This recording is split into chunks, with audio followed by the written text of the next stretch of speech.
কেকটা আমি বানিয়ে রাস্তার সবাইকে খাইয়ে দিলাম। সত্যি কি তাই আমি ফ্রিতে কেকটা সবাইকে খাওয়াই দিলাম।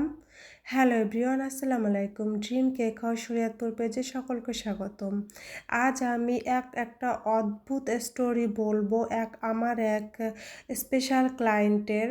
আর সেটা হচ্ছে, একটা আপু 2-3 দিন আগে আমার ফেসবুক পেজে নক করে। হ্যাঁ, নক করে বলে, সে অন্য সব কাস্টমারের মতোই বলে যে সে কেক নেবে 1 পাউন্ডের একটা কেক, তার ইচ্ছা মতো ডিজাইন করে। আমি বললাম ঠিক আছে আপু, আপনি অর্ডার করেন। তো আপু বলল কি যে আপু আমি ফ্রান্স থাকি। আমি বললাম কি ঠিক আছে আপু, আপনি ফ্রান্স থেকে অর্ডার করেন, যাকে দিবেন আমরা হোম ডেলিভারি পাঠিয়ে দেব। তো আপুটা তারপরে যা বলল, আমি তো রীতিমতো অবাক হয়ে গেলাম। আপুটা বলল, আপু আমি আপনার কাছ থেকে কেক অর্ডার করব, কেক অর্ডার করার পরে আমি আপনাকে পেমেন্টও করব, কিন্তু কেকটা আমি নিব না। আপনি কেকটা বানানোর পরে আমাকে সুন্দর করে ভিডিওস এবং ফটো তুলে দিবেন, আর আপনি কেকটা কিছু বাইরের লোকদের খাইয়ে দিবেন, আর সেটা জাস্ট ভিডিও করে আমাকে দিবেন। আমি বললাম কি বলেন আপু, এরকম আবার অর্ডার নেওয়া হয় নাকি? আপু বলল কি হ্যাঁ আপু, আমি এভাবে অর্ডারটা দিতে চাই আপনাকে, আপনি কি নেবেন? পরে আমি একটু অবাক হয়ে তারপর বললাম যে ঠিক আছে আপু, আপনি যেরকম চাচ্ছেন এরকমই হবে। তো আপুর মনের মতো ডিজাইন দিল কেকটা, এই কাপল থিমের ডিজাইনটা ছিল।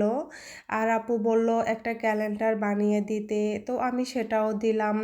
তারপরে কিছু গোলাপ ফুলের কথা বলল, আপু বলল আমাকে কিছু কাঁচা গোলাপ ফুল এনে অ্যাড করতে হবে কেকে।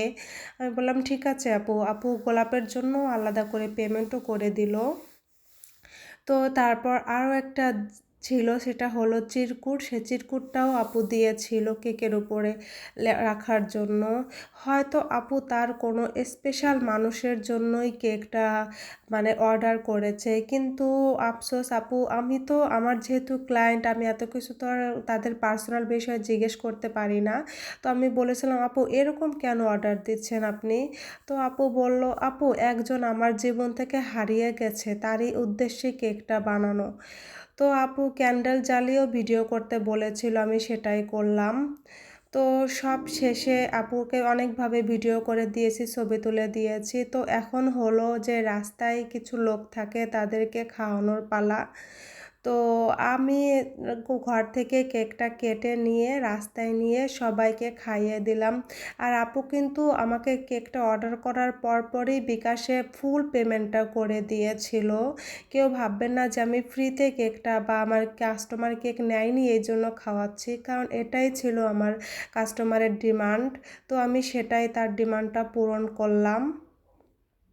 তো এখন আমি সবাইকে কেকটা খাইয়ে দিচ্ছি। আর সত্যি কেকটা খাওয়ানোর সময় আমার খুব ভালো লেগেছে যে আমি সবাইকে কেকটা এভাবে খাওয়াচ্ছি।